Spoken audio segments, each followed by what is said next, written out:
Bonjour Manouya, aujourd'hui je reçois Réal.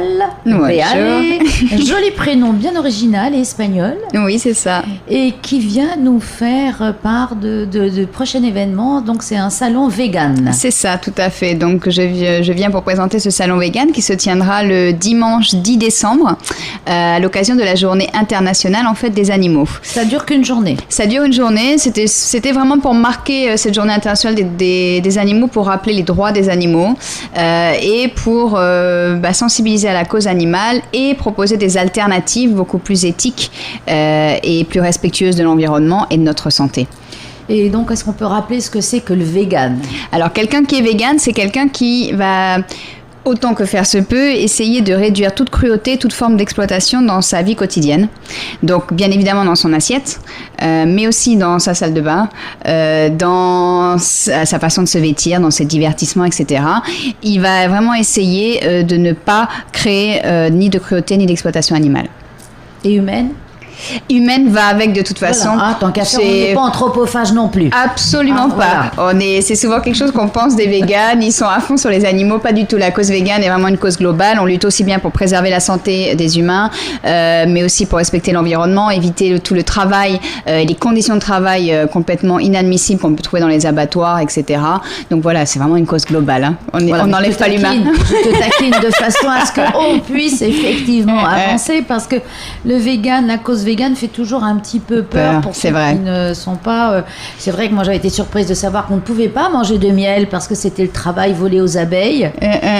Donc c'est vrai qu'on peut se dire, bon, ma foi, il y a des fois où c'est un petit peu exagéré quand même. Je peux comprendre, hein, parce que c'est vrai que ça fait un peu peur, ça fait un peu sectaire, un peu extrême.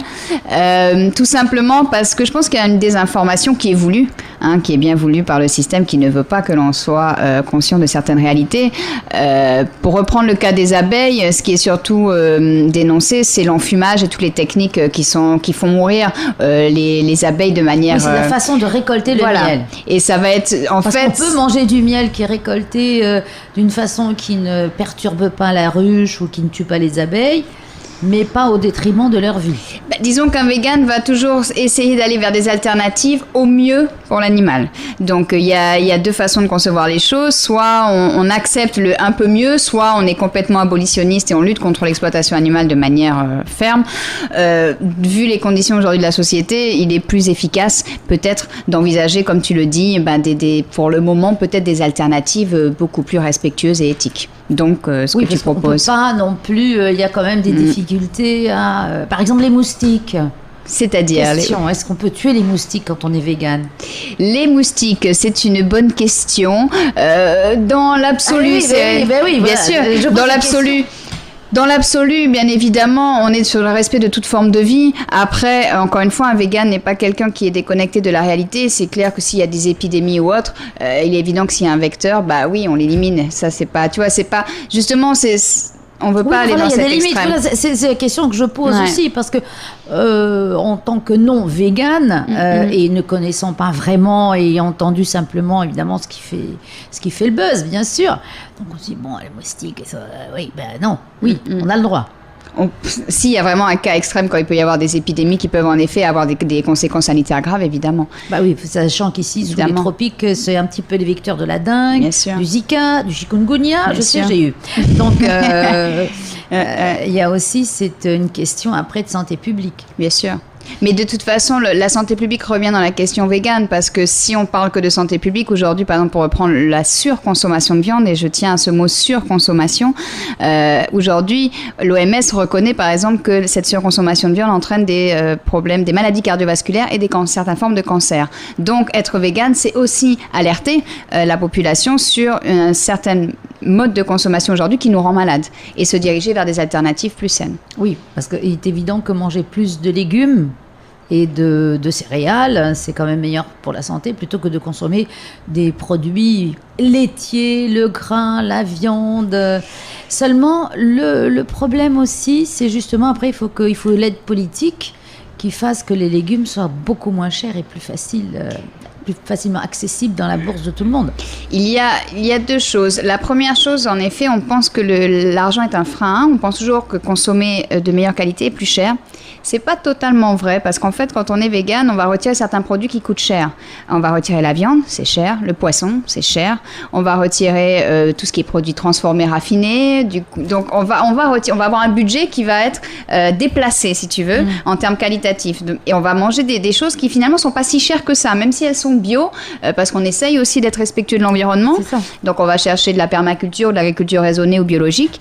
Mais on s'y retrouve en fait au niveau équilibre des budgets. Par contre, il est évident que tant que les pouvoirs politiques ne prendront pas aussi, eux, le problème à bras de corps, ça sera beaucoup plus difficile pour la population, ne serait-ce que de trouver tout le panel. Fait-on ? Alors justement, votre salon, oui. Est-ce que ça va aider les gens à pouvoir se nourrir correctement ? Le but du salon, il y en a deux. Là, pour le premier but, c'est de sensibiliser à la cause animale, mais déjà de manière globale. C'est ce que je te disais tout à l'heure, donc aussi bien les animaux domestiques, mais aussi les animaux marins, que les animaux d'élevage. Ça, c'est la première chose. Ensuite, la deuxième chose, c'est en effet de proposer des alternatives aux gens, des alternatives alimentaires, cosmétiques, etc. Ils vont apprendre, donc il y aura des producteurs locaux qui ont fait le choix de nous fournir des produits de qualité et bio si possible et sans produits animaux qui seront présents. Donc déjà ça permet de les faire connaître et de valoriser leur production. Et il y aura des ateliers culinaires aussi qui permettront d'apprendre à cuisiner, quels ingrédients, comment, et etc. Voilà, parce que je pense que c'est dans l'air, les gens ont envie de cuisiner davantage bio déjà, avec plus de légumes, plus d'alternatives, mais ils ne savent pas trop comment faire. Exactement. En se disant, oh là là, mais ça va être très compliqué. C'est pour ça qu'il y aura aussi des conférences, par exemple sur l'alimentation végétale, ou sur tout simplement c'est quoi être vegan, pour expliquer aux gens, leur donner. Le but, c'est vraiment de donner un maximum d'informations ce jour-là, pour un peu démystifier. Oui, pour montrer que c'est pas une secte. Que si un jour on mange vegan, on n'est pas pieds et poings liés, on peut sortir de cette secte qui n'en est pas une. C'est ça, c'est vraiment pour montrer que c'est accessible. Il y a des gens normaux. Oui, voilà, j'espère que j'ai l'air normal. On éclate les stéréotypes en fait et on montre que moi je ne suis pas née végane non plus, je le suis devenue, ça a été un cheminement et c'est une fois qu'on a conscience de certaines réalités, des choses qu'on ne voit pas dans la vie de tous les jours. Comment es-tu devenue végane, tiens, par exemple ? Parce que j'ai toujours eu une très grande sensibilité animale et qu'il y a un moment donné, à force de me former, me renseigner, d'aller à des conférences, de lire, etc., je me suis rendu compte que je n'étais pas en adéquation avec mes valeurs. C'est-à-dire que je participais à une immense boucherie, 60 milliards d'animaux terrestres, 1000 milliards d'animaux marins, élevés dans des conditions atroces, gavés d'antibiotiques, d'hormones de croissance, enfin bon, je te passe les détails. Donc je me suis dit, réel, à un moment donné, si tu veux être en adéquation avec tes valeurs, il faut que tu revoies ton alimentation. Donc, petite, je me suis renseignée, je me suis informée. C'est pour ça que je travaille aussi avec l'AVF et L214 qui apportent des supports.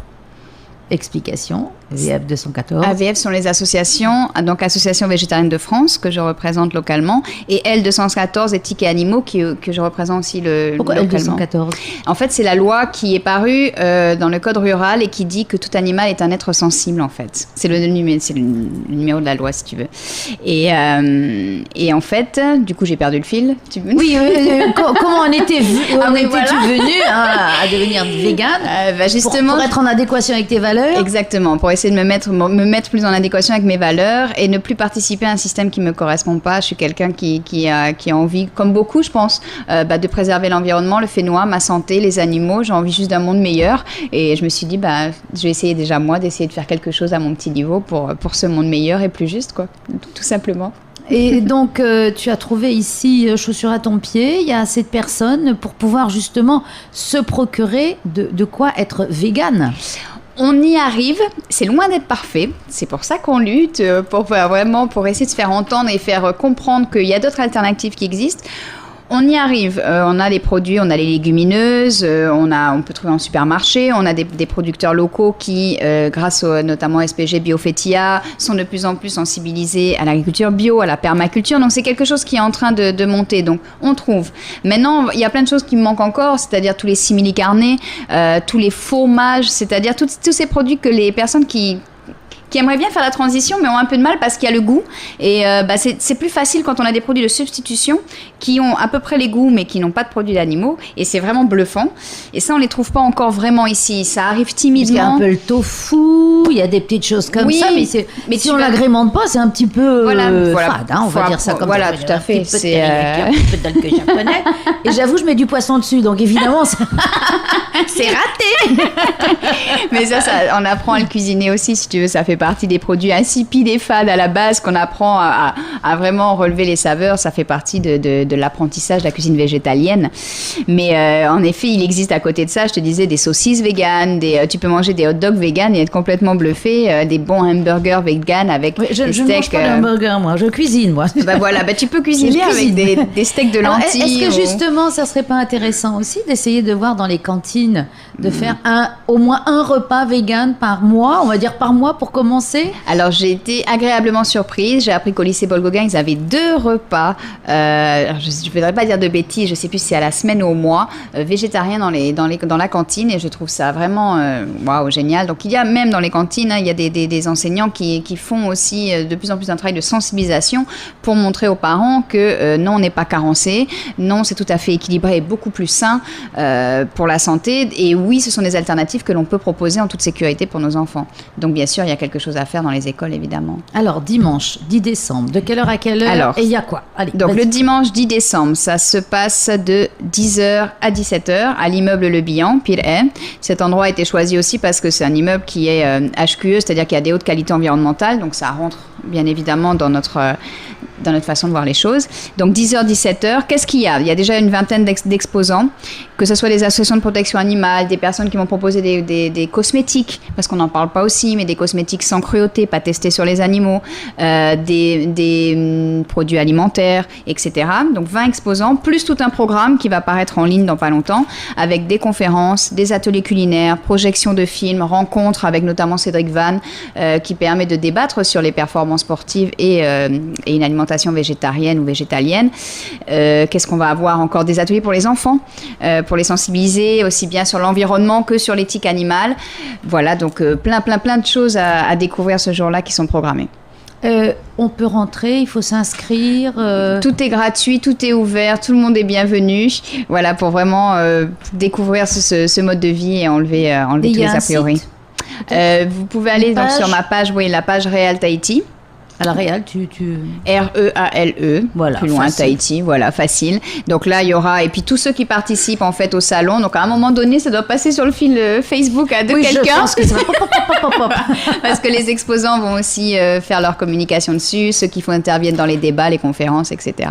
Donc voilà, il devrait y avoir. Rendez-vous dimanche. Voilà, au 10 décembre, avec grand plaisir. Merci Réal. Merci Martine.